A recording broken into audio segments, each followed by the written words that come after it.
Hey, what's going on? Dr. Ben Glass here on the Pre-Chiro podcast with my brother Derrell. Thank you so much for coming on and sharing your insights with us this morning. This podcast is really centering the voice on the Pre-Chiro student. You're very familiar with this. You have a history with this. So can you tell the audience a little bit about first what your chiropractic story was and what your background was before you came to chiropractic school? Okay. Well, first of all, Ben, I really appreciate you having me, man. I know this is a long time coming, right? We've been working together for a very long time, and like life happens, but here we are, and I'm so grateful that you brought me on. Um, Usually, when I talk about my story, it's not too profound in the sense of how I got into chiropractic school. They usually tell chiropractors to tell people you would make a good chiropractor, just because we need more quality chiropractors, and that's what somebody told me. I didn't have much direction coming out of college. I was an exercise physiology major. Finished exercise physiology, did the whole kinesiology thing. I knew I wanted to help people, and somebody said you'd be a good chiropractor, so I looked into it, and I was like, "All right, this is what I'm going to do." Mm-hmm. So I had never even been adjusted before chiropractic school, so that's a very interesting point too. And look at me now.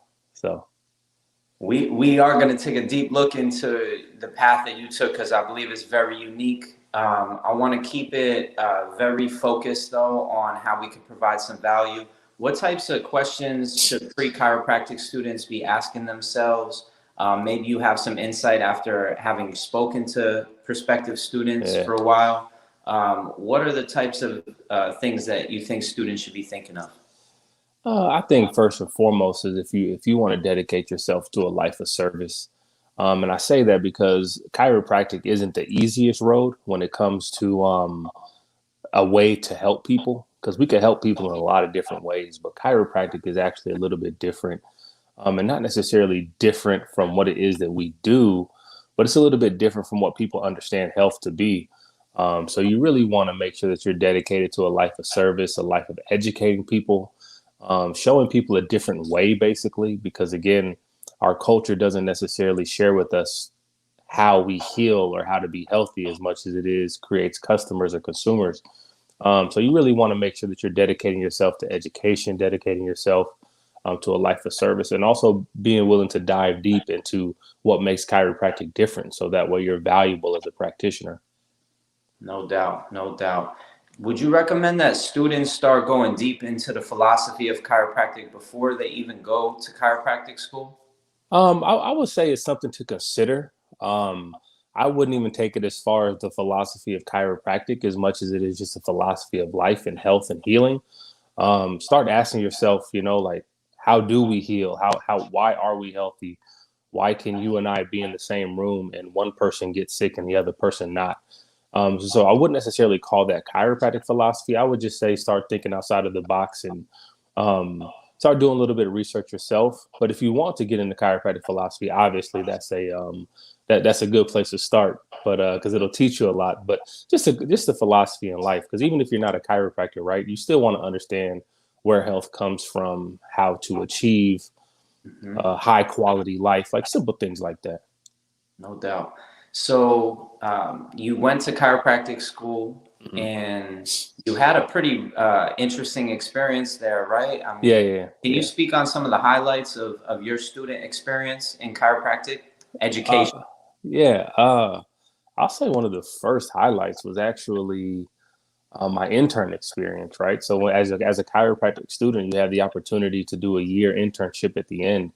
And I think because I was also a professor, and I'm sure we'll get to that, but one of the things I noticed is that a lot of people, whether it was my colleagues at the time or even when I was teaching, kind of take that year for granted as if it's just a part of the process and you're just ready to get out. But my experience really started with my intern adjusting me, and it was the first person to ever adjust me, and I had profound results. So I don't want people to take that for granted, and that really made me consider looking and learning about chiropractic a little bit differently. That personal experience, and I got into it just because I wanted to help people perform better and heal faster, and that was just from an athletic perspective, having played college sports, and then I really realized it was bigger than that, and going through school, that's where I really started to dive deep And of course, in chiropractic school, it was specifically in the chiropractic philosophy and understanding where this stuff came from and understanding some of the questions that we were asking to get to the answers and to the science that we did, and to the methods and assessment that we do to provide that artful chiropractic adjustment. But that takes time. And that's what my 3.5 year journey was all about, just kind of figuring out what chiropractic was, figuring out who I was, how I wanted to serve it. There was a lot of eye opening when it came to chiropractic politics and understanding the differences between schools and all this other stuff, because there was a lot of that turmoil while I was on campus. So that was kind of eye opening and interesting to see how people thought about chiropractic differently. But I mean, if this year's taught us nothing, we really do have to value perspective and understand everybody doesn't see the world out of the same lens you do.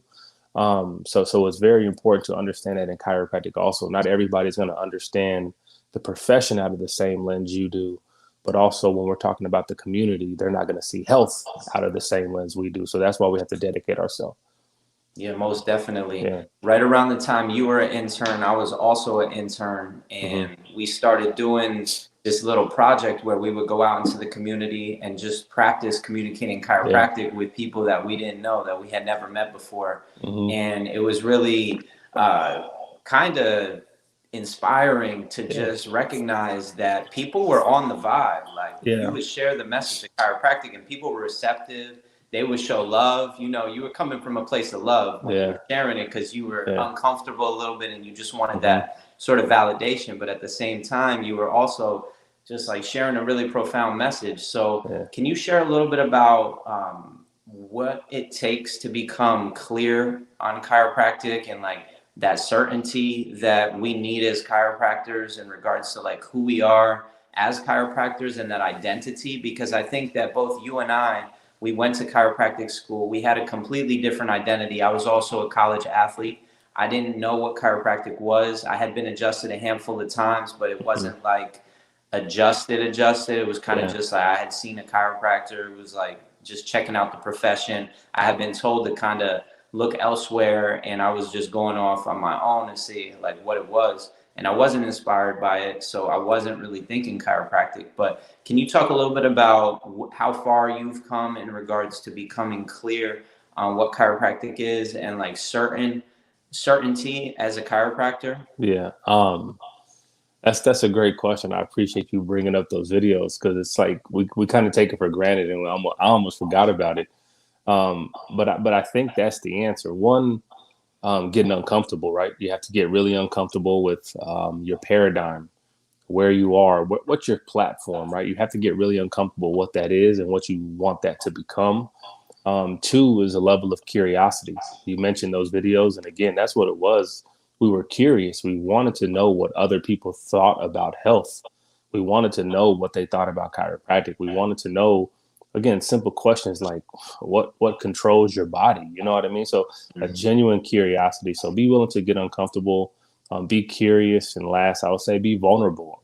Know that you don't know everything, you know, be willing to be wrong, be willing to fail forward, you know? So there's a lot of things that just bringing up those videos kind of brought up in regards to becoming clear, because I like how you use the word clear and you kind of wrapped it up with certainty. But I want to make sure that we're clear, that there's a difference, right? You know, like being clear and clarity is a lot different than certainty. And if we're going to talk about certainty, we have to realize we're talking about the only thing that life isn't. You know what I mean? Like, so that's why I love the word clear, because clear is that vision. Clarity is like looking through that glass window. That is just clear, you know. So I love the word clear. I would rather be clear than certain. You know what I mean? Clear doesn't argue. Clear doesn't have to prove that they're right. Clear is just it just is. So in order to get clear, if I was to have a recipe, I would say know you don't know. Be vulnerable. Stay curious. So, Yes. Yeah, we're really trying to move the pre-Chiro students to this place of being like consciously incompetent, realizing that they don't know, that they're not clear about chiropractic, because we knew how much it took, how much energy it took to really develop ourselves mentally to this place where we had studied and been immersed in it. And then we'd also gone out into the community and connected with people about it. And then we really realized who we were. We were like, wow, okay. So I see myself as this way when I'm around fellow chiropractors, but I also see myself this other way when I'm just vibing with somebody who's completely unfamiliar and is just basically somebody I want to rap with. So Yeah. can you speak a little bit about that transition process of what it's like from going to this chiropractic student mindset into this professional mindset? Mm-hmm. Yeah, and you mentioned something again very profound. Conscious incompetence. There's 4 stages of that, and I'm sure you'll dive deeper into that with the students. But that's really what it's about in transitioning from that conscious incompetence to conscious competence eventually once you have that education. But again, the transition between student to doctor, um, there's still a level of conscious incompetence, right? Because you have to understand you're entering something that you've never done before. And I mention that because no matter what you've done before, no matter what type of experience, you haven't been a chiropractor. And when you haven't been a chiropractor and you're transitioning into being one, that's a new space for you.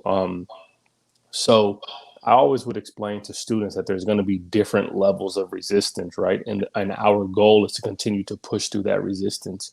And somebody telling you no as a chiropractic student to receive care or understanding is different than them telling you no when you're a chiropractor and you're making a living doing this. And that's something that you're going to have to feel as often as possible, because the more you feel it, the more you won't. And I don't mean that in a sense of numbing that feeling. I mean in a sense of integrating that feeling and continuing to push forward, because essentially that's what life is, right? It's all integration. So you want to feel that because eventually somebody's going to say yes. Eventually somebody's going to understand. Eventually somebody's going to want your care. But the more you hear no's, the more you'll be able to integrate it, the more you'll continue that conversation, and the more yeses you're going to get eventually. So it's a difficult transition. I always tell people, so the transition that I always share with them is that entering chiropractic school is a transition, a new curriculum, new experience, new levels of difficulty. And then it's all going to be smooth sailing until you get into the health center. Because again, you get to that place where you think you know a lot, and then you have to actually apply it, that art. And then that starts to get a little bit rocky, a little bit difficult. And then you start to get smooth sailing in there, and then it hits you one more time as soon as you become a doctor of chiropractic, and you're like, oh, I really have to do this. So obviously, as a practitioner, there's going to be levels and there's going to be more of it. But those are like the 3 big ones that I would always share in class, because it's important to understand you're going to hit them so we could prepare ourselves. I would be lying if I said everything was perfect. So I think that's what this is about, is just making sure that we're preparing you and you are prepared to meet that resistance and know you have that necessary support to know it is possible.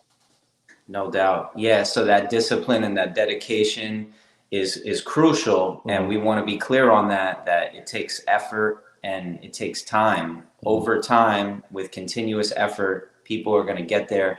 And these transition points are the most uncomfortable points, right? Getting into school and then arriving with brand new set of community that you're trying to become familiar with. And then also the curriculum is very much a different level than undergrad and preparatory training. There's people that come to chiropractic school that are transitioning careers. Maybe they've already had 10 or 20 years in a career and they're trying to change up. And then there's students that are right out of high school. In other countries, students can go right into a chiropractic program right out of high school. So really the background is really diverse. Can you speak a little bit about the diversity that you've experienced or lack thereof? Speak to the positive of like what we've seen in the schools and the direction that the schools are heading in regards to increasing diversity. Because really a big major point of this podcast and this conversation is to reach out to new communities that have never really heard from us, have never really heard about chiropractic. And there's no better time than now with the internet and people from all over the world can hear this message, right? Exactly right. And I'm glad you brought up diversity in a space regarding experience, right? Because that's what diversity is. Diversity isn't just about race, ethnicity, gender, sexual preference. Like diversity is everything. Diversity is diversity of thought, like diversity in every single person is different, So So to speak to, let's start off with the idea that people can have different levels of experience coming into school. I think that's important because again, that adds experience, perspective to the dialogue that's happening in the classrooms, right? So we could learn from each other. One of the things that the schools did, they allowed students that did not have the prerequisites for chiropractic school, but had a degree to start school. So now you're getting people with dancing degrees, with business degrees, with anthropology degrees coming into school, which is some people didn't think was a good idea, but I think it's powerful because now you're having experienced people with different backgrounds coming in having the same conversation about chiropractic, but they're coming from different perspectives, right? So that's extremely valuable when you're learning, when you're having a business conversation about chiropractic with somebody who's been to business school, so that could add value. Diversity adds value to your thought process and things that you may not have known. So when we take that into the space of what we're experiencing in 2020, this social unrest and these different thought processes and perspective, and like I said, if we've learned nothing, we can learn that diversity is valuable. You know what I mean? Not necessarily just because different is good, but it's extremely valuable, especially when we're talking about chiropractic. That's what I want you to understand. The more you value diversity and the more you can value what it means to be different, then you are becoming a chiropractor because chiropractic is different. And schools aren't necessarily taking the steps to become diverse that they could be because the profession isn't diverse enough yet. So I've had a lot of conversations around this diversity question with the profession specifically.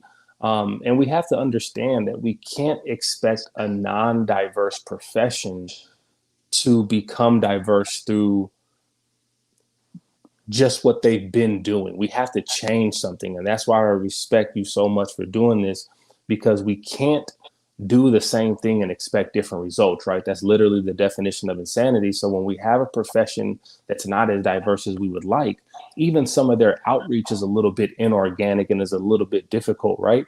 So they're doing their best. And I always want to give credit where it's due. These schools are implementing new offices and new clubs on campus and all this different stuff to foster that thought process of inclusivity, right? Because that's really what it's about. It's about being inclusive and making sure that when people like us do go to chiropractic school, that we feel like we're in the right place, that we are represented by our professors, that we are represented by our speakers and what success actually looks like, which is something that we didn't really have going through school. We could be transparent about that. And that's why you're doing this, is just to make sure that we have that opportunity to be represented and make sure people understand what success could look like as opposed to what it has in the past.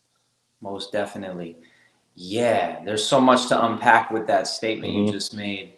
Some of the things I'm going to key in on that I just heard was that there is a diversity of perspectives that's infinite, that every person has a unique background, a unique set of values, a unique set of experiences. And up until this point, the chiropractic profession has basically used their admissions teams to bring students into their schools and indoctrinate them with their brand, their version of chiropractic. However, now what we're trying to do is say, before you go to chiropractic school, let's all come together and have shared experiences, because even though we have different backgrounds and different views on the world, if we all come together on a similar platform, no matter what school we go to, we're going to have a mutual respect. I think born out of like the unknowing or like not knowing your neighbor, like the schools don't really talk to each other that much unless you're in WCCS, then you can go and come together. Correct. I think that most students are really kept in the dark as to what other students are learning and who other students are. I know for me, I transferred schools, and so the diversity in one school versus the other in regards to like what students were doing, what they were thinking, what they were learning about chiropractic was completely different. Yeah. So you've taken a number of different paths within this umbrella of sort of chiropractic from a professional path standpoint. Correct. I also want to talk about the diversity of direction that people can take within chiropractic, because most of us get this message that if you go to chiropractic school, you're going to be a provider. Hmm. That's the only direction that you're going Yeah. to basically go after Hmm. school. But as you know through experience, you can not only become a provider, but you could also get involved in many different ways. Correct. Can you speak to what's really unfolded for you since chiropractic graduation, and sort of what you've been up to since you graduated, how you've kind of approached things?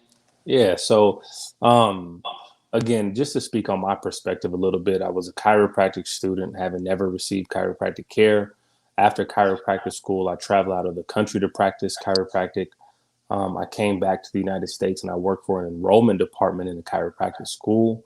Then I was in private practice, and I was in private practice for a few years before I realized that I didn't necessarily learn business the way that I was running my business. So I didn't feel as if perspectives were represented. So I decided to go back to chiropractic school as a professor, because I wanted to share that perspective. In the meantime, I got my MBA. I went back to business school because I wanted to learn more. And what that led me to is basically where I'm at, which is still in private practice with my wife. And that allows me to do more things because we could run a practice on limited amount of time because she's also there. So we help exponential amounts of people between the two of us. But what I also just stepped into was a leadership role in a franchising group, which is also very unique, because the profession hasn't seen anything like it at this size, at least. So I have different levels of perspective when it comes to what chiropractic could be. Um, I know Ben and I have also discussed the opportunities to get back onto regular college campuses or undergrad, not professional schools, and just share health from different perspectives. So there's always opportunities to teach.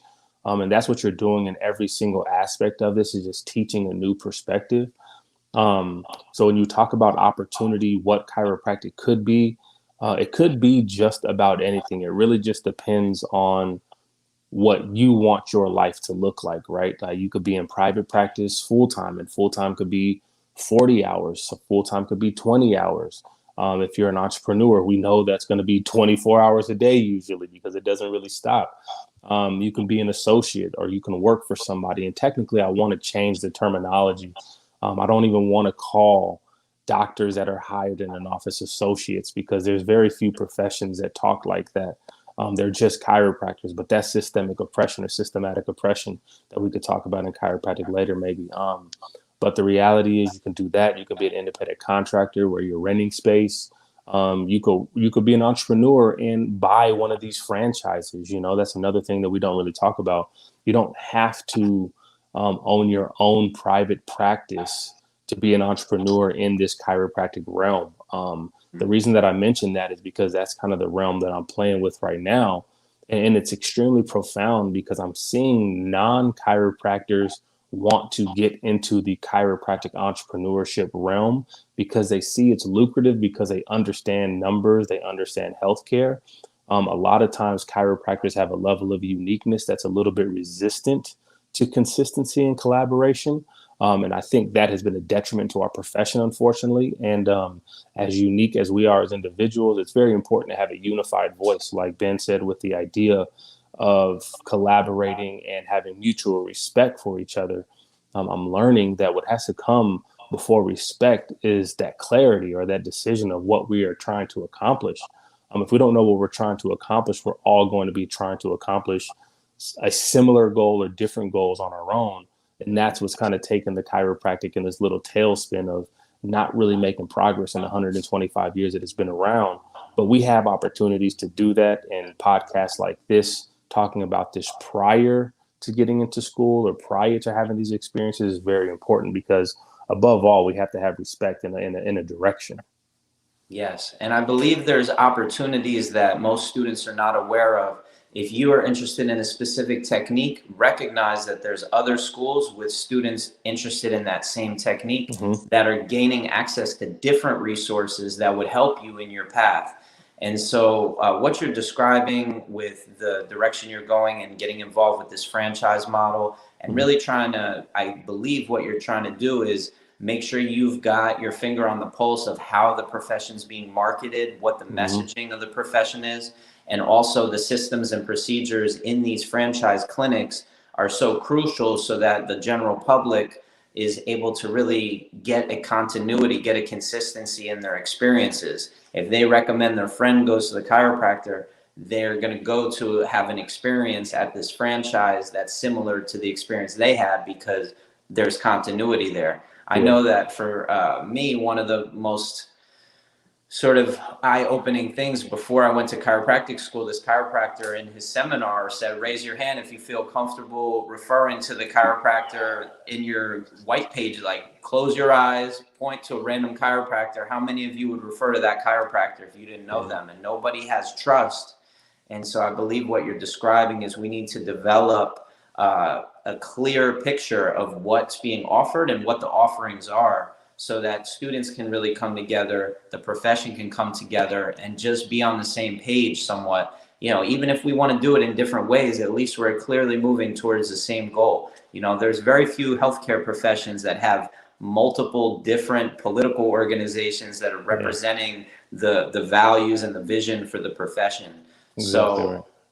So we're hoping that we can bring more people in that are from inner city communities, because I think that there's like very few differences between chiropractic and the barbershop model, like a chiropractic model where the community comes together. People know that they can go there and be in a safe space where they see people they're familiar with, where they can have meaningful conversations and really learn. Like the youngins are getting schooled when they're at the barbershop, just like when young people come to the chiropractor. Yesterday, I had a young man come in, 15 years old. He's been getting homeschooled, but he also grew up with parents who are from, you know, deep East Oakland, which is where I live.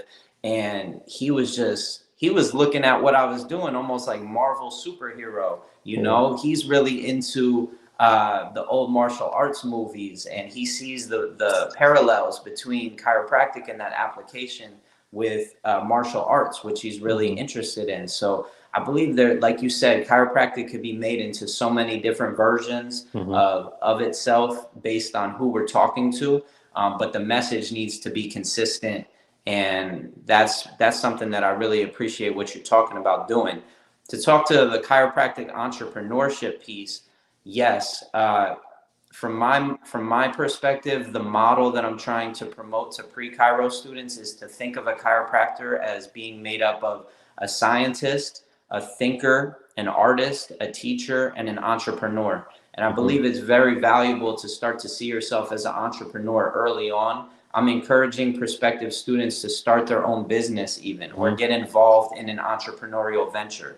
So I can see there being a connection point between these franchises that you discussed and prospective students, where we can develop a clear role and responsibility. I also have a person I'm taking care of now who's a pre-PT student. And in pre-PT, you're required to do a certain number of hours in a physical therapy clinic. And so I see the company you're working with is being able to develop a model where we can bring prospective students in and give them a job that they can learn. They can learn the back end and the front end through experience, of course.